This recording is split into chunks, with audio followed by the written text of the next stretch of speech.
નમસ્કાર BB news ગુજરાતમાં હું સુભાષ આપનું સ્વાગત કરું છું। ઉત્તરાખંડમાં સમાન નાગરિક સંહિતા લાગુ થયા પછી હવે વારો ગુજરાતનો છે।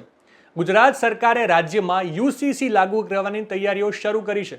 યુસીસી લાગુ કરવા માટે ગુજરાત સરકારે બનાવેલી સમિતિએ ગઈકાલથી પોતાનું કામ શરૂ કર્યું છે।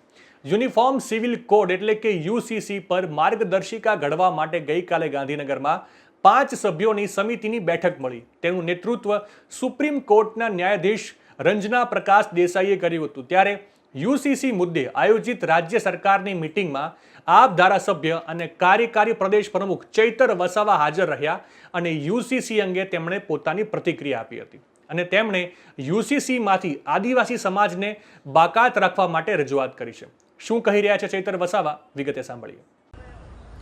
આજે નામદાર સુપ્રીમ કોર્ટના નિવૃત્ત ન્યાયાધીશ રંजना દેસાઈજીની અધ્યક્ષતામાં યુસીસી કમિટીની મીટિંગ હતી અને એમાં અમને આમંત્રિત કરવામાં આવ્યા હતા। ત્યારે અમને 12 થી 15 મિનિટ આ કમિટી દ્વારા સાંભળવામાં આવ્યા। અમે લેખિતમાં પણ રજૂઆતો કરી છે અને મૌખિક પણ એમનું ધ્યાન દોર્યું છે।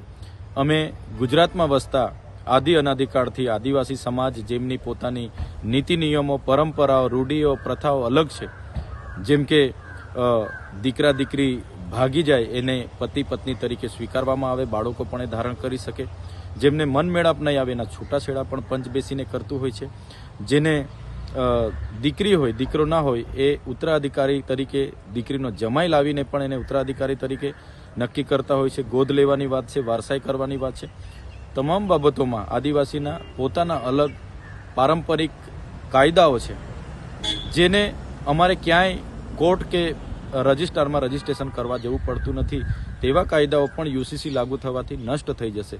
સાથે સાથે જે વિધવા હોય, વિધુર હોય એને અમારો સમાજ પુનઃ લગ્ન કરવાની પરવાનગી આપે છે। સાથે બહુપત્નીત્વ, બહુપતિત્વ પણ છે।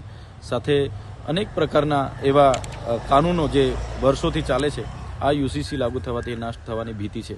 સાથે સાથે આદિવાસી સમાજને સામાજિક સમાનતા લાવવા માટે જે બંધારણીય જોગવાઈ છે, આર્ટિકલ 244(1) અંતર્ગત અનુસૂચિ 5ની જોગવાઈઓ છે, આર્ટિકલ 371 અંતર્ગત પણ સ્પેશિયલ જળ જંગલ જમીન ઉપરના પ્રાવધાનો છે।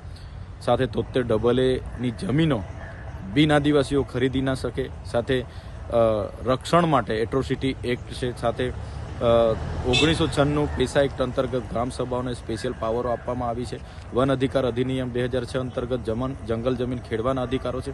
યુસીસી લાગુ થવાથી તમામ કાયદાઓ નષ્ટ થશે એવી ચોક્કસ અમને ભીતિ સેવાઈ રહી છે। ત્યારે યુસીસી લાગુ થાય એમાં આદિવાસી સમાજને સંપૂર્ણપણે બાકાત રાખવામાં આવે એવી અમારી માંગણી છે અને જલ્દ સે જલ્દ એની લેખિતમાં આદિવાસી સમાજને આપવામાં આવે એવી અમે આજે માંગણી કરી છે।